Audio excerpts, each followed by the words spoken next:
memperbaiki kehidupan kita setiap hari itu mulainya dari bangun di waktu paginya.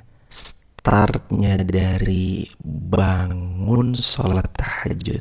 Habis tahajud, istighfar di waktu sahur, wabil ashari hum yastaghfirun. Di antara ciri-ciri ahli syurga, mereka suka istighfar di waktu sahurnya. Lalu berikutnya sholat subuh berjamaah di masjid bagi yang laki-laki, yang perempuan boleh di rumah, boleh di masjid.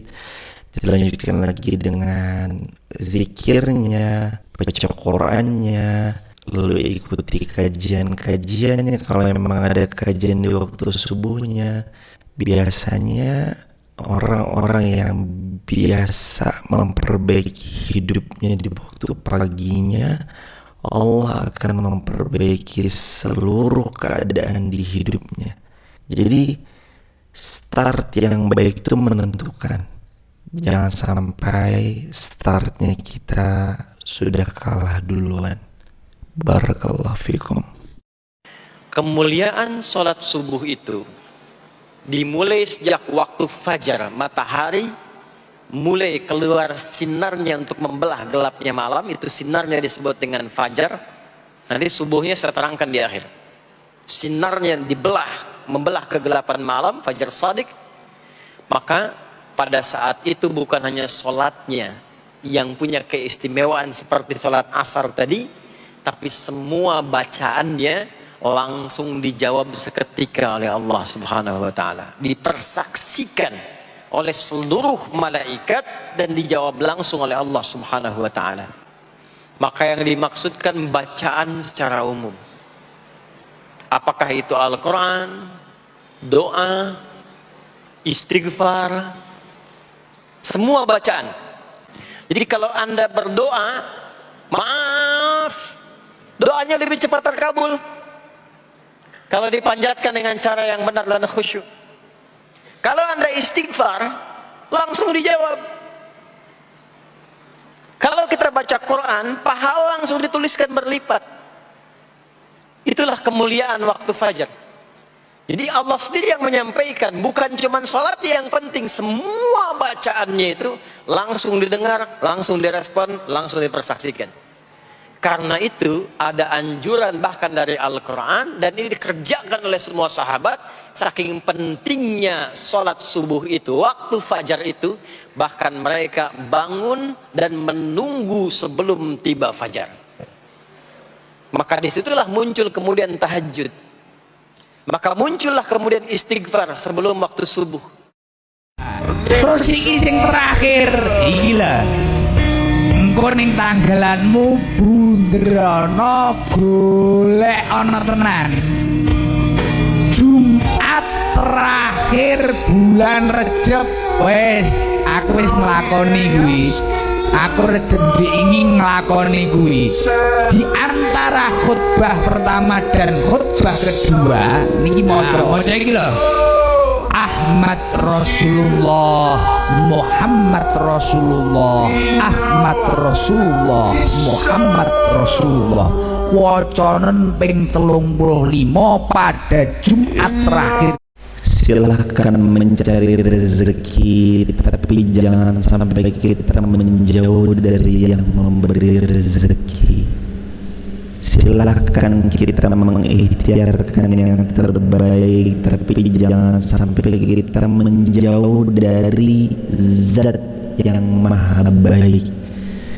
Silahkan kita untuk mencari dunia dan semua yang Allah janjikan, asalkan satu, jangan pernah kita melalaikan negeri akhirat, negeri di mana nanti kita hidup abadi selamanya di sana. Dan satu lagi, jangan pernah tinggalkan sholat. Jaga sholat, Allah akan perbaiki dan Allah jaga hidup kita, insyaallah. Salah satu amalan di waktu subuh yang paling besar pahalanya, sangat besar, luar biasa, sampai Nabi menyebutkan khairum minad dunya wa ma fiha, lebih baik daripada dia mendapatkan dunia dan semua isinya. Bukan sama dengan dunia dan si isinya, tapi yang lebih baik dari dunia dan semua isinya. Apa amalan tersebut? Sholat sunnah fajar. Teman-teman jangan tinggalkan sholat sunnah qobliyah subuh ini. Kata Nabi, sesiapa yang mengamalkannya maka dia dapat yang lebih baik daripada dunia dan seisinya. Mari kita amalkan sholat sunnah fajar. Kita sebarluaskan amalan ini. Semoga jadi jariah buat kita bersama-sama. Barakallahu fikum. Apapun penyakitnya, Allah mengatakan wa nunazzilu minal qur'ani ma huwa shifa. Quran ini penyembuh gitu. Makanya ketika engkau membaca Al-Quran, engkau niat mendapatkan petunjuk dari Allah, engkau niat mendapatkan pahala, dan engkau niat supaya disembuhkan sama Allah Azza wa Jalla. Bagaimana caranya? Boleh jadi engkau dengan membaca Al-Quran tersebut, kemudian ditiupkan di tangan, kau usapkan ke seluruh tubuhmu. Apalagi kalau bicara autoimun ya, mungkin penyakitnya itu bukan di tempat tertentu. Ada orang yang sakitnya di tangannya sehingga dia pegang tangannya kemudian dia bacakan Al-Quran. Ada yang penyakitnya mungkin di kakinya. Ada yang penyakitnya di seluruh tubuhnya. Ya dia usapkan ke seluruh tubuhnya. Apa yang dia baca? Apa saja yang dia baca, tafadhal. Dari Al-Quranul Azim. Dia mau baca Al-Baqarah. Dia mau baca Ali Imran umpamanya. Atau dia mau baca Juz Amma. Dengan niat memohon kepada Allah agar disembuhkan. Atau dia baca ayat-ayat yang tentang syifa tadi yang kita bacakan ya. Dia baca terus. Ya. Dan sekali lagi, nggak ada kata yang mustahil. Dokter kadang-kadang mengatakan nggak bisa. Dulu ada seorang kawan cerita, dia divonis dia kena kanker paru-paru yang mungkin umurnya udah nggak lama lagi. Masya Allah, dia hidup 5 tahun kemudian ketemu dokter yang sama, bingung dokternya. Kok masih hidup engkau? Karena yang menyembuhkan Allah Azza wa Jalla. Maka terus membaca ayat-ayat ruqyah atau semua ayat-ayat Al-Quran yang mau dia baca dengan memohon kepada Allah agar dikasih kesembuhan. Boleh jadi dia bacakan tadi di media air ya, kemudian dia minum. Semoga dengannya Allah memberikan kesembuhan. Di antara janji Allah bagi mereka yang bangun di waktu subuh, yang pertama, Allah jaminkan bahwa mereka orang-orang beriman. Yang kedua, Allah janjikan bahwa ia pasti dilindungi dengan perlindungan terbaik dari Allah dan dijaga dengan penjagaan terbaik dari Allah. Sebagaimana dalam hadis, wa huwa fi dhimmatillah. Yang ketiga, di antara janji yang Allah berikan kepada mereka yang bangun di waktu subuh, beramal salih di waktu subuh, salah satunya sholat sunnah 2 rakaat, dia dapatkan yang lebih baik dari dunia dan semua isinya. Yang keempat, janjinya Rasulullah SAW untuk mereka yang bangun subuh akan terus dinaungi oleh keberkahan dari Allah. Karena doa Nabi, Allahumma barik li ummati fi bukuriha. Ya Allah, berkahi umatku yang beramal salih di pagi harinya. Amalkan sholat subuh beserta penghiasnya, sholat sunnah qobliyahnya. Pasti Allah akan memuliakan hidup kita. Pasti Allah akan memberkahi hidup kita. Doa yang satu ini bisa membuat hidup kita yang tadinya sumpek, gelap, gak ngerti kita harus berbuat apa lagi, tiba-tiba Allah mudahkan. Allah jawab semua yang kita mohonkan. Dan Allah kasih titik terang dari apa yang sedang kita harap-harapkan. Doanya adalah doanya Nabi Yunus, la ilaha illa anta subhanaka inni kuntu minadh zalimin. Ini doa mengandung 2 hal. 1, tauhid. 2, taubat kepada Allah Subhanahu wa taala. Maka kalau penggalan awalnya kita sudah bertauhid, la ilaha illa anta subhanak, lalu penggalan keduanya taubat, inni kuntu minadh zalimin. Sungguh ya Allah, ini hambamu ini termasuk orang-orang yang berbuat zalim. Fastajabnalah, Allah kabulkan semua permohonannya Nabi Yunus. Nabi Yunus pun terbebas dari 3 kegelapan. 1, kegelapan malam. 2, kegelapan di dasar lautan. Yang ketiga, kegelapan dari dalam perut ikan paus. Maka baca doa ini, amalkan, sebarluaskan. Semoga jadi jariah buat kita semuanya. Ibu mertua, sambutlah menantumu sebagai pendamping anakmu. Mengapa demikian? Karena ya ibu mertua perlu menyadari bahwasanya bagaimanapun juga itu adalah istri anakmu yang mendampingi dia seumur hidup, dan mereka berdua adalah pakaian, hunna libasul lakum wa antum libasul lahun, pakaian yang saling melengkapi dan saling membahagiakan. Jadi sambut begitu. Karena kalau istri sedih nanti anakmu juga ikut sedih. Kalau istrinya bahagia anakmu juga ikut senang gitu loh. Jadi kita perlu bangunkan kesadaran kepada ibu mertua, ya ini istri ini pendamping. Ya artinya kalau dia sedih terus apa atau gimana, ya mau nggak mau suaminya juga ikut, minimal ikutlah mikirin gitu kan. Dan suaminya anakmu, seperti itu. Saling melengkapi. Kita sadarkan ini pendamping anak seumur hidup. Kemudian saya sebutkan di situ sambutlah. Mengapa demikian? Karena di Indonesia khususnya mayoritas istri dibawa oleh suami. Pulang ke kampung suami. Mayoritasnya kan begitu ya. Dibawa oleh suami, dibawa ke kampung suami, tinggal di rumah suami, atau bahkan tinggal di rumah orang tua, tinggal di rumah mertua. Makanya ada perumahan namanya Pondok Mertua Indah. Tinggal di mana? Saya di PMI. Apa tuh? Pondok Mertua Indah.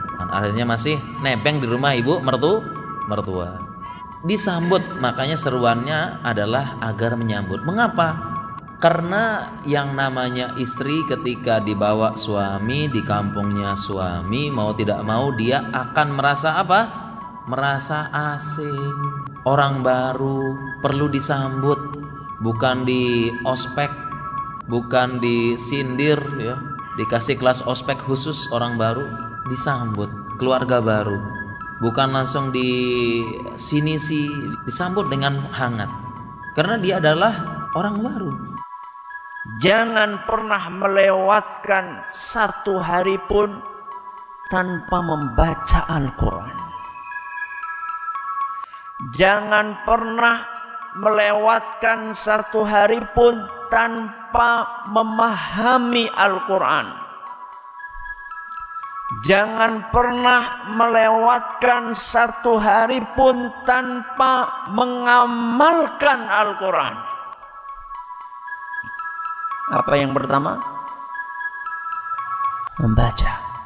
Yang kedua, mempelajari, memahami. Yang ketiga, mengamalkan.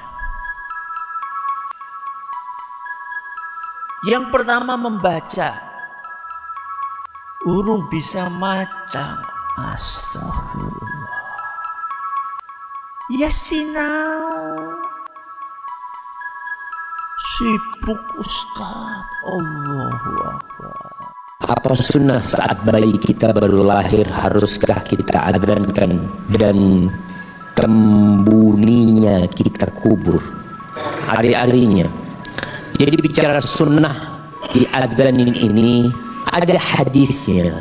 Hadis itu dihasankan oleh Ibnul Qayyim rahimahullahu ta'ala dalam kitabnya Tuhfatul Maudud fi Ahkamil Maulud.